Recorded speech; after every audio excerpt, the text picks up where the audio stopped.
The shape of silence.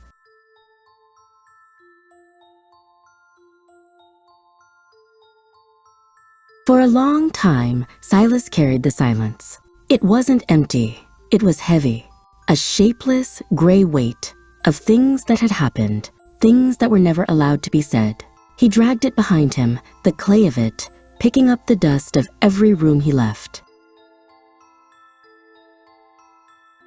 In the company of others, he learned to edit his life for their comfort. He would try to tuck the silence under tables or behind chairs, smiling a smile that didn't reach his eyes. But inclusion without honesty is just a different kind of loneliness. One day, he saw a woman sitting on a park bench. Her name was Clara, and she wasn't doing anything remarkable. She was simply giving the world a space to be itself, tending to a small, potted plant made of brightly colored clay. Silas sat on the other end of the bench. The gray silence pooled on the ground between them. He waited for her to flinch, to ask, to look away. She did none of these things. She simply looked at him, and in her quiet gaze, there was no question, only space. He started visiting the bench every day. He never spoke of the silence, and she never asked. But after a week, he noticed something new. On the dull, gray surface of the weight he carried, a single, tiny fleck of deep blue had appeared, small but definite.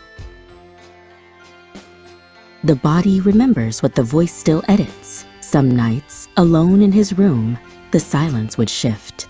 It would harden into sharp edges, mimicking the shape of a slammed door or a pointed finger. It was a memory his body knew, in a language he thought only he understood. He returned to the bench, the sharp edges of his silence still faintly visible. He sat closer to Clara this time. She looked at the jagged clay, then back at him, and gave a slow, deliberate nod. It was a whisper in the language of the body. You make sense.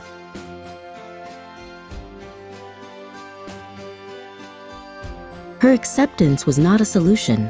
It was permission. Permission to trust what he knew without needing proof. For the first time, Silas reached out and placed his own hand on the silence.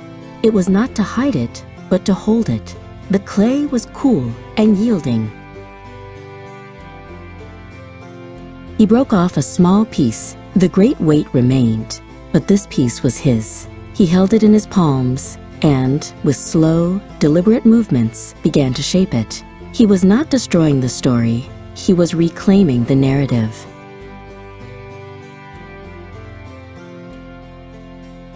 Silas still carries his story, but it is no longer a shapeless weight he drags.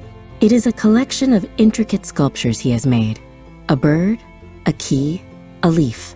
They are gray, but flecked with color. He is not healed, for that is not the point. He is heard, and he is still becoming.